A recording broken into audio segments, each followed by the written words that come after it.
വിശുദ്ധ യോഹന്നാൻ അറിയിച്ച നമ്മുടെ കർത്താവ് യേശു മിശിഹായുടെ പരിശുദ്ധ സുവിശേഷം 3-ാം അധ്യായം 31 മുതൽ 36 വരെയുള്ള തിരുവചനങ്ങൾ. ഉന്നതത്തിൽ നിന്ന് വരുന്നവൻ എല്ലാവർക്കും ഉപരിയാണ്. ഭൂമിയിൽ നിന്നുള്ളവൻ ഭൂമിയുടേതാണ്. അവൻ ഭൗമിക കാര്യങ്ങൾ സംസാരിക്കുകയും ചെയ്യുന്നു. സ്വർഗത്തിൽ നിന്ന് വരുന്നവൻ എല്ലാവർക്കും ഉപരിയാണ്.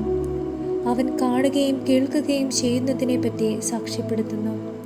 എങ്കിലും അവൻ്റെ സാക്ഷ്യം ആരും സ്വീകരിക്കുന്നില്ല. അവൻ്റെ സാക്ഷ്യം സ്വീകരിക്കുന്നവൻ സത്യവാനാണ് എന്നതിന് മുദ്ര വയ്ക്കുന്നു. ദൈവം അയച്ചവൻ ദൈവത്തിൻ്റെ വാക്കുകൾ സംസാരിക്കുന്നു. ദൈവം അളന്നല്ല ആത്മാവിനെ കൊടുക്കുന്നത്. പിതാവ് പുത്രനെ സ്നേഹിക്കുന്നു. എല്ലാം അവൻ്റെ കൈകളിൽ ഏൽപ്പിക്കുകയും ചെയ്തിരിക്കുന്നു. പുത്രനിൽ വിശ്വസിക്കുന്നവന് നിത്യജീവൻ ലഭിക്കുന്നു. എന്നാൽ പുത്രനെ അനുസരിക്കാത്തവൻ ജീവൻ ദർശിക്കുകയില്ല. ദൈവകോപം അവൻ്റെ മേൽ